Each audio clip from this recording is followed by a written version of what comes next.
Hello, Mai. Welcome back to the Renter to Homeowner series. My name's Karina. This episode, we're talking about what are the tests that you need to pass to get the money that you don't have, which is a home loan. So before we get into it, none of this is financial advice, and each bank will have their own criteria, but this is a great guide for you. So let's get straight into it. Number one, loan value ratio, also known as LVR. What is it? So the LVR compares how much you're going to be borrowing, the loan amount, and compares it with how much the property is actually worth. Why is it important? Because the LVR shows how much equity or ownership you actually have of that property. So if you have 20% deposit, your borrowing is going to be 80%. Those two numbers need to make up 100%. So the bank wants to know how much you're actually borrowing in comparison to how much the property is really worth. And as a quick side note, there may be a difference between the house price and the house value. Safe number for the bank is basically 80% or less. And in saying that, like I said in the deposit episode, if you haven't watched it, go have a look at it.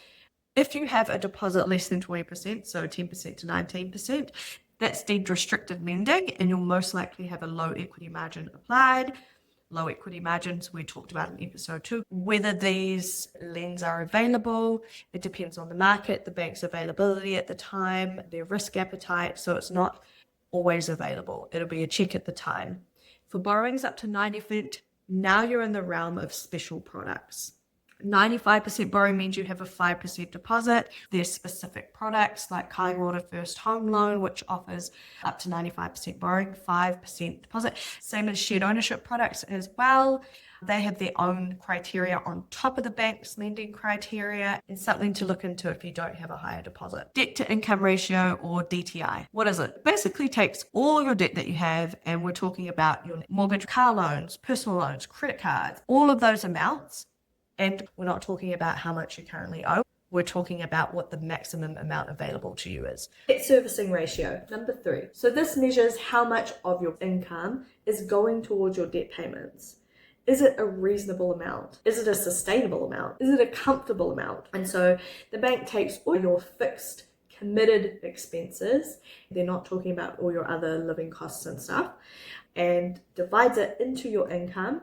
And with servicing, what the bank does is it doesn't just test what your interest rate is going to be at the time potentially. What the bank does is, because it is a long relationship, with any relationship, there's ups and downs, and your one's going to be probably between 20 to 30 years is going to be the loan term that you took out. Not that you're going to stay in the home that long. You may sell it, whatever it is, but that is a long relationship, and so they want you to be prepared for that. Ups and downs. So what they do is they actually use around about 2% higher than the interest rate that you'll actually have now. And that's just to make sure that you can handle it. You're not going to be struggling or not being able to afford it anymore. And so when the DSR is applied, they're using the mortgage repayment amount based on that higher interest rate, the 2% higher, and ensuring that you have a healthy surplus. So stress testing is just applying that extra 2% to make sure that the family's going to be okay. Net surplus. So net is after all your costs and deductions, it's what you get into your account. You've got gross, which is before tax deductions and all that, and then you've got net. Those are the two different ones. So net surplus is money that you have left over after all your expenses. Now with net surplus, we're looking at all your expenses now. It's not just the fixed expenses that we talked about in the debt servicing ratio. Now we're including your living costs, your Netflix subscriptions, your stuff that you can't give up once you're a homeowner, the costs that continue to go on that are part of your lifestyle as well and set in there.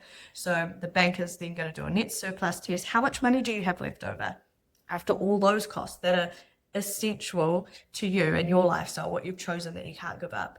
And they want to see that number is sustainable, is doable, that you will still survive if something pops up, like your car breaks down, or that school trip that pops up, or camping, or birthday presents, or birthday parties, or just random things that pop up. Are you going to be able to handle it?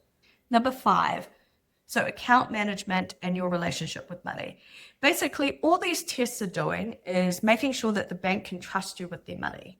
So a good way to get a good picture or gauge on, can this family be trusted with my money, says the bank. And so they want to look at, how are you actually treating your money right now? So the money that you have, how are you treating that? And then how are you treating other people's money? And that's just talking about any personal loans that you have. Are you making them on time? Accounts that you hold, so power, internet, water, are you keeping up with them? Are you making payments on time? Are you missing payments? And so the bank wants to see that you're treating other people's money well and that you're treating your own money well, because how you're doing that is definitely going to show a picture of how you're potentially going to treat their money. So if you're missing payments, if you're well behind, it's going to be quite hard for the bank to be like, yes, please, here's hundreds of thousands of dollars. You got this. So it's all about showing the bank that you can be trusted. So the bank are going to look at your bank statements. They usually look at 3 months worth of bank statements to see money coming in, money going out, confirming those details that you put in your application, making sure that there's anything that hasn't been disclosed, so undisclosed information, whether you know it or not, anything that's been missed, and just so they can get an accurate picture. And another way that they're going to look at it is looking at your credit report. The bank wants to see, basically there'll be like a summary of accounts that you have open, like power, phone, those sort of things. And it'll show if you're making payments on time or if you're behind. The worst thing that they can see on your credit report is a default. A default basically means you just gave up. Like, you didn't honor the agreement. You just went, I'm not giving your money back anymore. I give up. So that's the worst thing that they can see on your account. In saying that, if you've got a default that's explainable, it is a case-by-case basis. If you have a default that's like thousands and thousands of dollars, it may be quite hard to try and explain your way out of that one. Some banks don't want to see it on your account at all.